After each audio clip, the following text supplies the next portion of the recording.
All right, good afternoon, everybody. My name's Sam, and we have Rose and Alison with us as well. Rose and I are age and disability resource nurses for the Hume region, and Alison is the social worker and bereavement worker for one of the West Hume region palliative care services. And we've asked Alison to talk to us today about communication and holding space with families and residents at the end of their lives. Can I just make sure that everybody has their microphones on mute throughout? But if you have any questions, feel free to pop it in the chat box, and there will be time at the end where I'll stop recording where we can have a chat and ask any questions that you like. So I'm going to hand over to Alison now. Yeah, hope you all enjoy today's presentation. Thank you all for coming today.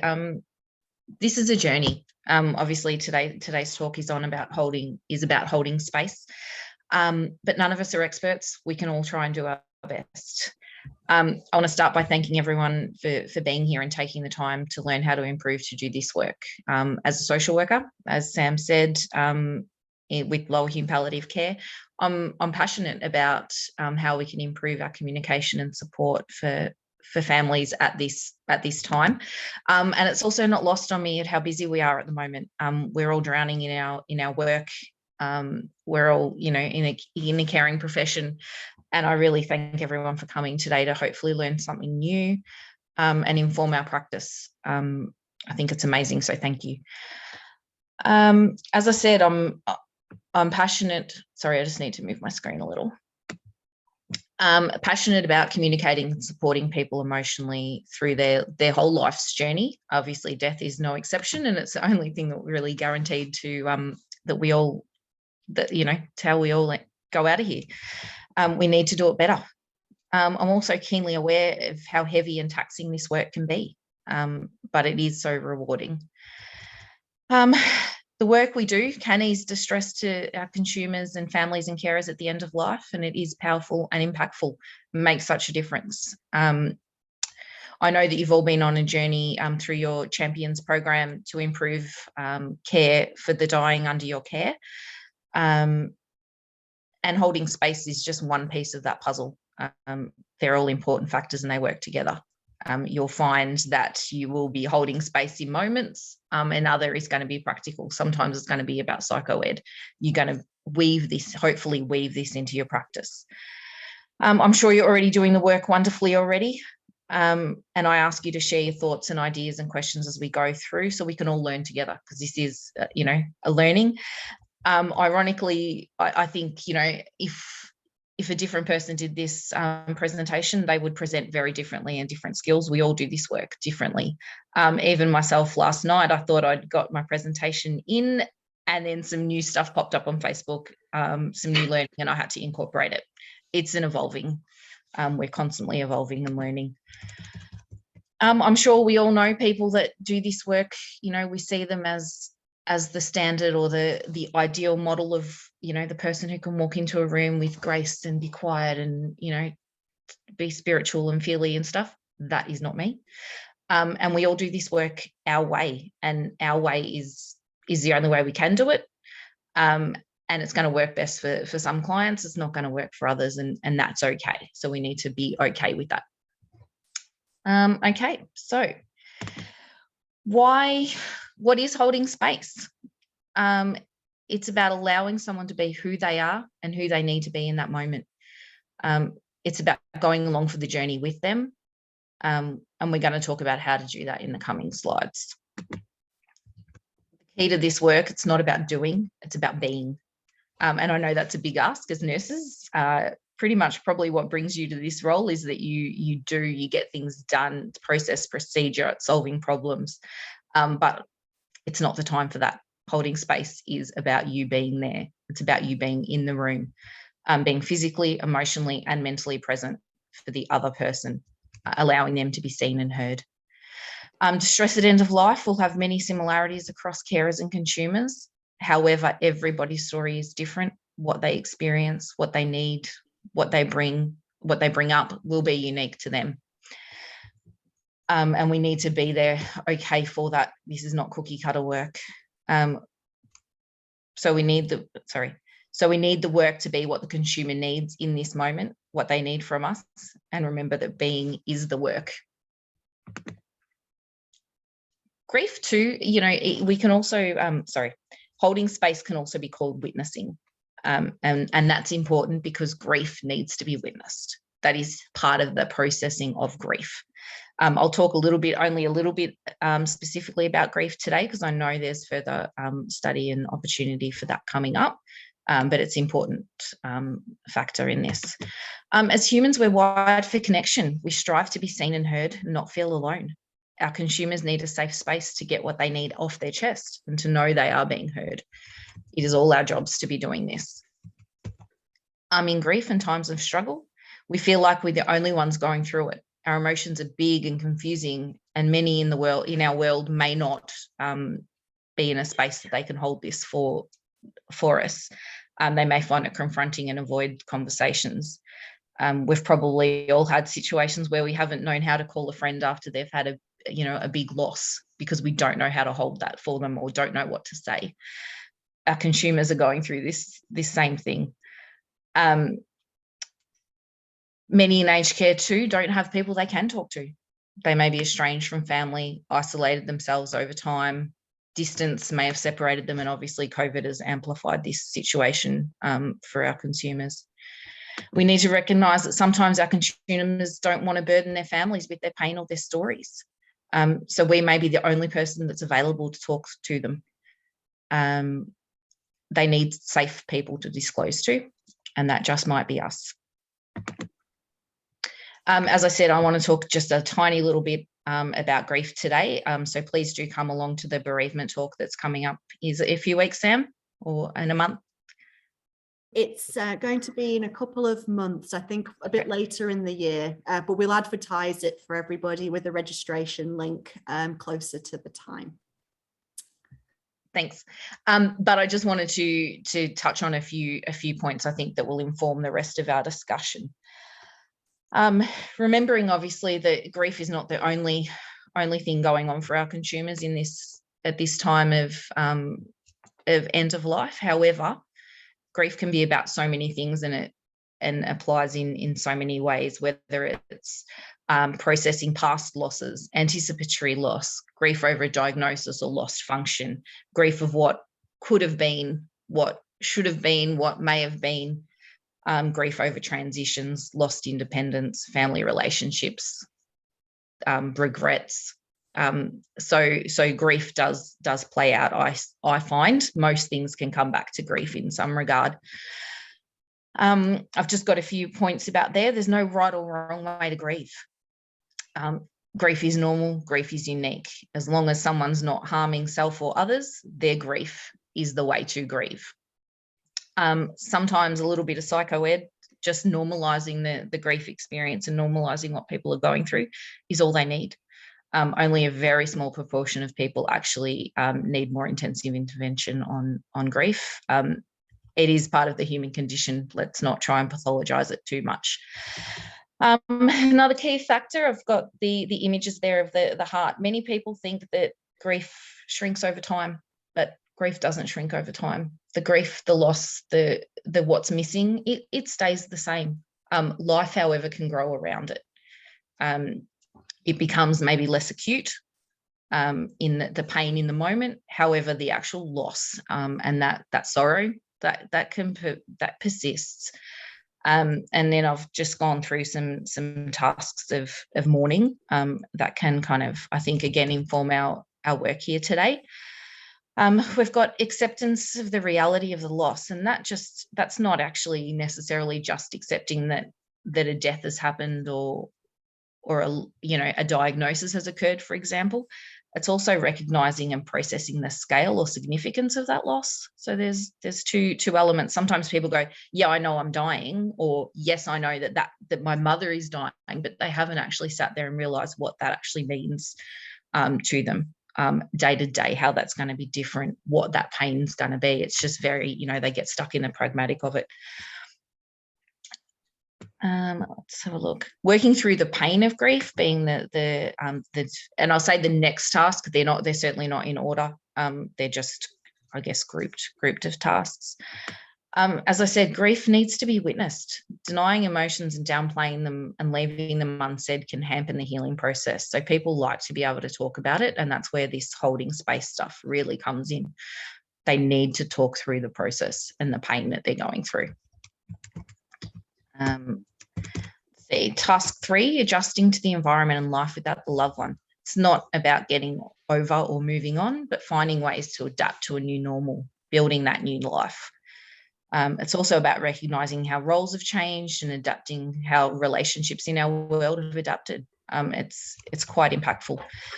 And then task 4 being connection and meaning, finding ongoing connection with the loved ones. That's also important whilst moving on in the world.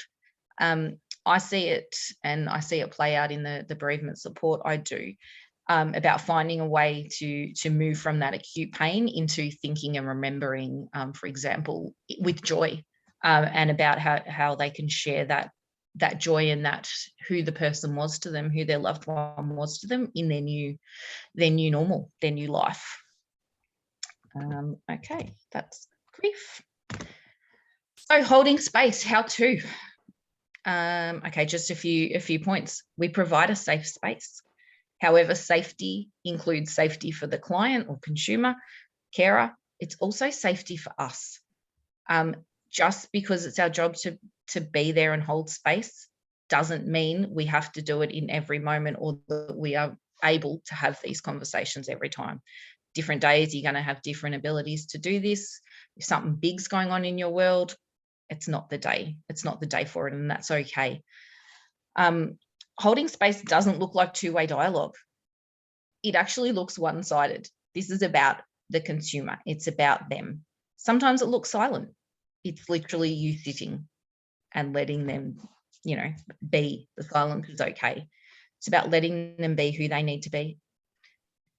As I said, it's about them. It's active listening. You're not listening to respond. There is no perfect thing to say.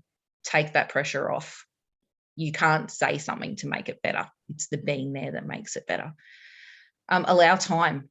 You can't start this process when you've got a million things to be doing. You've got med charts to do. You've got someone due for, subcuts, whatever. You cannot be doing this work if you're running out the door. And I'll go through why shortly. You also need to obviously ensure you're choosing an appropriate location for these conversations. Particularly, this comes up if you're chatting to family and stuff out in the corridor or whatever afterwards. It's potentially not the place. Go somewhere a little quiet, a little private, because they may need to bring up their big emotions. Let's see. This is also where boundaries come in, as I said before. The conversation needs to be safe for them and for you.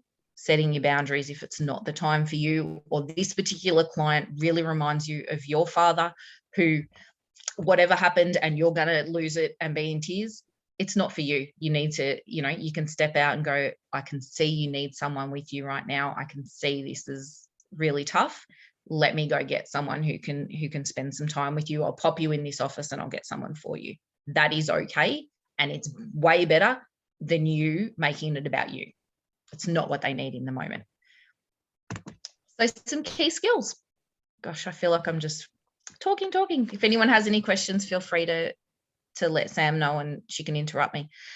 Okay, so just some key skills.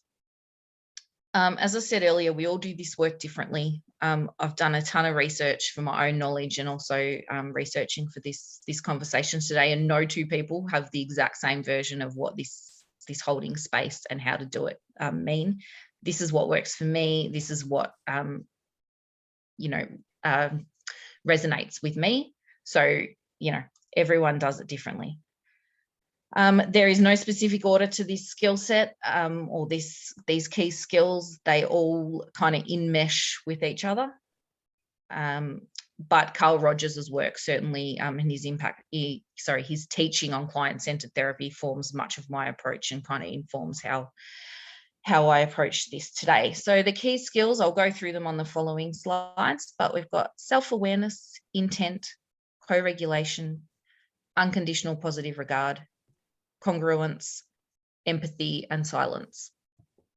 We just have a question, Alison. Yep. Bianca was just wondering if you would feel, if you wanted the camera on or off, do you want to see people's faces during? I can't. I've got a few of your faces on there, so it's okay. I can see that I'm getting feedback, but not overwhelmingly. So thank you. That's good. Thank you. I'm seeing lots of nodding. So just so you know, it's going well. But I've got a few people on there, so I'm relying on their faces to give me feedback. Yeah. No, I'm getting lots of positive body language from my side. But I just wanted that chat box came up. So I'll let you. Fabulous. But I'm relying on you, Sam, if anyone's got questions, because I can't be watching the screen everywhere. I'll explain to the guys here. I'm working from home today because off on COVID leave. I'm well and everyone's well and safe, but I'm working on a tiny little laptop, so it's a bit hard to navigate. Yeah. You're doing beautifully. I'll mute myself so my background noise doesn't happen, but I'll interject. Thanks. Okay, so back to these key skills. I'm just going to go through a few of those now. Self-awareness. In order to do this work and to do it well, and I think we owe it to our consumers and carers to do it well and to do it the best we can, and without burning out and putting our trauma onto others. We need to be self-aware. We need to do the work to recognize our own stuff.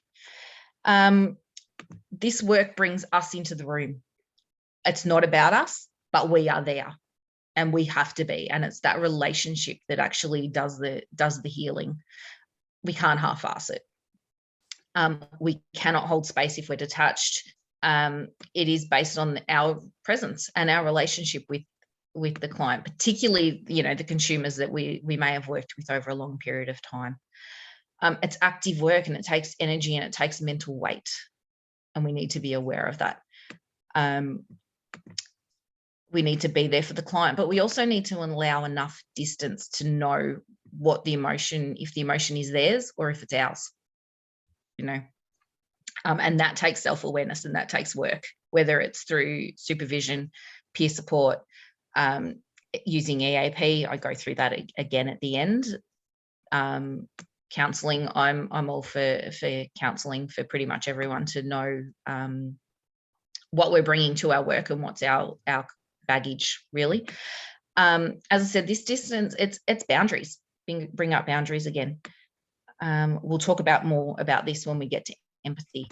We're caregivers by nature, and the fact that we're here wanting to learn and do better says a lot about who we are as clinicians, but we also need to take care of ourselves and know what we bring to work with us each day in each interaction. It is our responsibility. We cannot always do it though, and that is okay. We need to be kind to ourselves and accept this. We hold space for ourselves, and I'll go through some of those key skills, later. And again, I want us to be applying them to ourselves. We set boundaries for ourselves to keep ourselves emotionally and physically safe.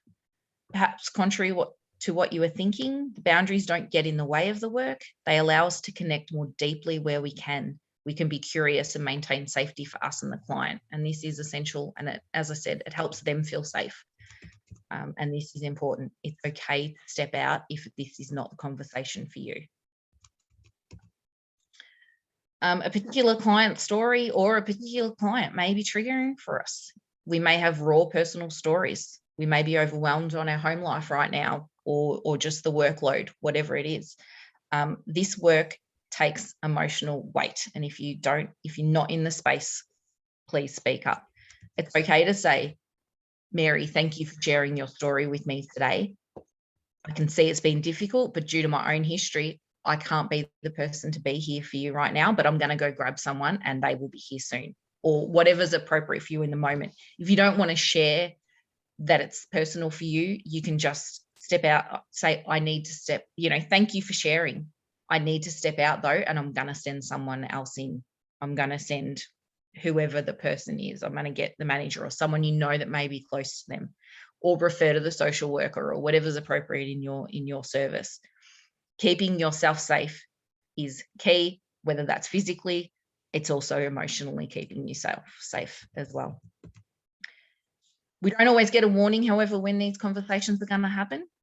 But if you do know before walking in the room, check in with yourself, take a deep breath, center yourself, and put down the to-do list. Write a note for yourself before you walk in, so you don't have to be thinking, oh shit, here's the five things I need to do after this, after this conversation that I can't forget. Write them down first, so when you're in that room, you can be in the room.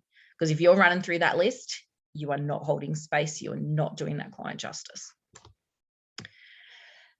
We'll talk at the end about self-care and how to get yourself in the best possible place to do this work, because I know it's hard. Intent. You are not there to fix the issue. It's about being there for them, and that can be your only agenda, the only agenda.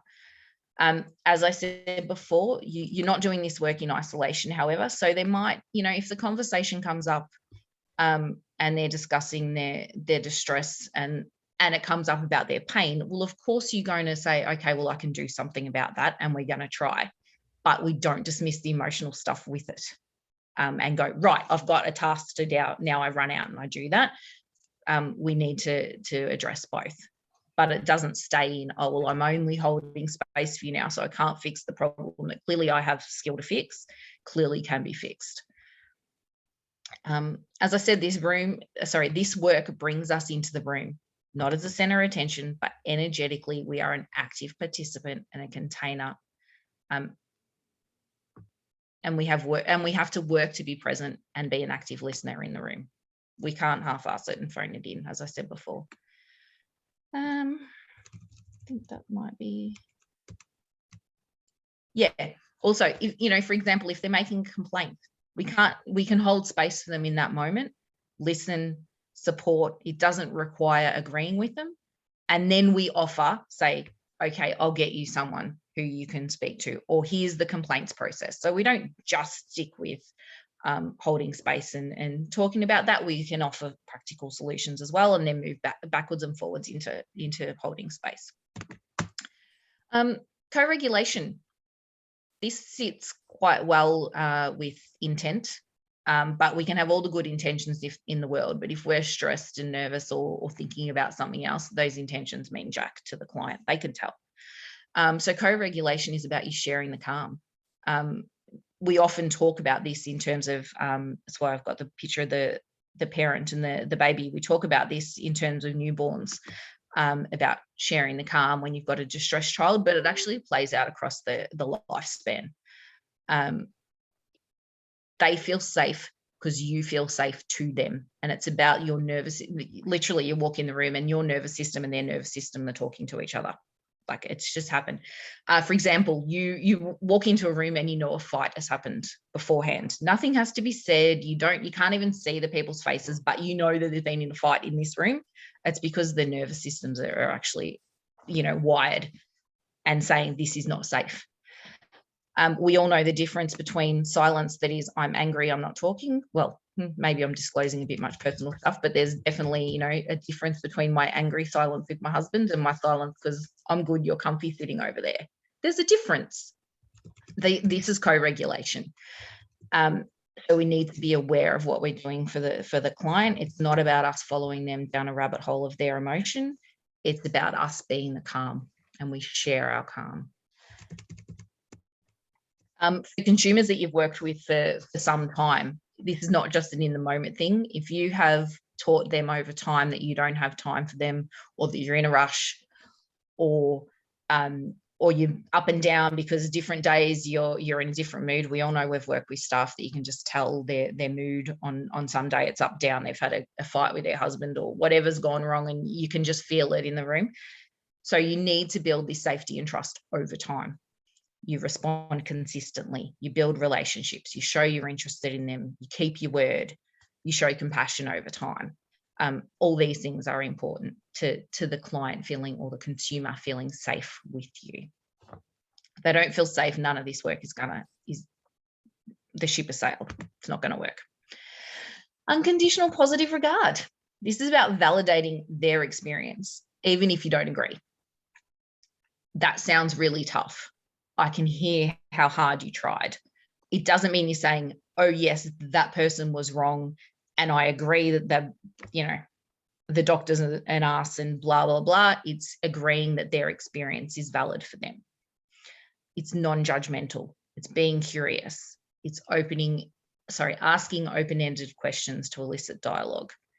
You're showing that that you respect them as an autonomous human being that is more than their behaviors, that they can be a valued person. It's not about you liking everyone or condoning everything that they've ever done. It's about validating their experience. This is key.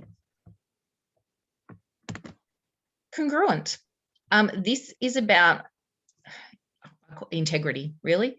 It's about our insides matching our outsides. It's about being genuine. It's about who we are. Clients need to feel safe with us. And if we are not being true to ourselves, they can feel it. Obviously, as I said, back to that co-regulation stuff, back to intent, you can feel it. It's about doing your own work, as I mentioned before. Let's see. I think I agree with that, Alison. Sorry for butting in. No, I just wanted to go back to this thing that you said at the beginning of the session, how you acknowledged that you're not a highly spiritual person who floats into a room and creates a sense of calm and presence. Some of us do that. I am also not one of those people. I am one of those pragmatic, practical presences, and so trying to bring a personality or that you're not into a conversation that is going to be spotted as being quite unauthentic quite quickly. Exactly. Yep. So I just wanted to just harp back to something you made at the beginning and how that resonates with that slide. Absolutely. And that, as Sam said, they know it. It doesn't feel safe to them. They may not be able to articulate why, but they know you're not safe. And if you're not safe, this work is not going to happen. It's also modeling for them that it's okay for them to be who they are. So if you are not comfortable with who you are, you're not displaying that they can be what they need to be in that moment. So it goes kind of hand in hand there. And as I said, all of these link in together. And this was just the best way I could separate them out. And I encourage everyone to do their own research on some of these key topics to find what resonates for them afterwards. The next one is empathy. Brene Brown does some amazing work. I hope that most people in this space and in this, I guess, group today are aware of her work. If you're not, please, please, please check her out. Her work on empathy, vulnerability is groundbreaking. So empathy is I am here with you, not sympathy, which is like, oh, you over there, that looks hard. It's about, it's I'm here with you. It's not I know exactly what you mean and taking over their experience. It's just tapping into what is their experience. It takes vulnerability to have empathy, so it is scary and it's hard. I'm not saying this is an easy. I haven't said this is easy in any regard. It takes you being okay to expose yourself to their emotion and tapping into your own emotion. That is how empathy is in.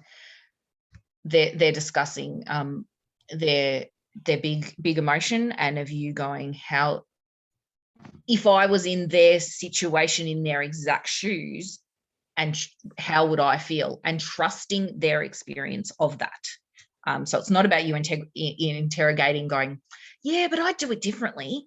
It's about believing that their version is the truth. It's about putting yourself, as I said, in their place and accepting what is true for them. You take on their perspective. It's not going down a rabbit hole, though, and tapping into the emotion and matching their level of distress. That is not helpful for anybody. You are a container for their emotion, not an amplifier of the emotion. That's kind of a key thing. Again, this is where boundaries come in. If there's no difference between you and them, you have enmeshed with them, and it helps nobody. There needs to be a difference, and you are the calm in the room. This is again where we need to make sure we've done our own work to recognize our own stuff, our own triggers, our own traumas, and where we need boundaries for ourselves. All of our boundaries are going to look different depending on our experiences. Boundaries limit how much we let in of that story and how much we take with us outside of the room. We want to, have that empathy in the room, but we do not want to then go down that rabbit hole and it's now the rest of the day's ruined. We do need to be able to walk out of that room, take a deep breath, center ourselves, maybe take a coffee break, whatever you need for you, and then get back on with our work. So there is that difference. But it's about knowing ourselves and where our lines are and what we need. And this is where self-reflection comes in. As I said, boundaries look different for everybody. Our own triggers, our energy levels on different days. We can some days carry a lot more than others, depending on what's happening. COVID has certainly zapped a lot of our resilience, I'd say, and a lot of our energy levels, just baseline to get to work every day, getting harder and harder. And I'm certainly not. It's just here. Someone got a question? No, that's okay. Silence. This is the last of my things, I think. You need to learn to be comfortable in silence. It's one of the hardest things for me. I have seriously struggled with it. Some of us just need to feel the silence.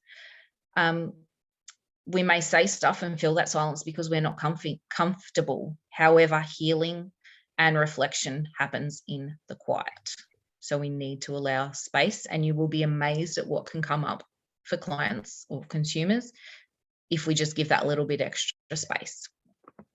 Obviously, communication and language can be an issue for those nearing end of life, whether that's disease progression, medication, but even those without delay, silence does wonders.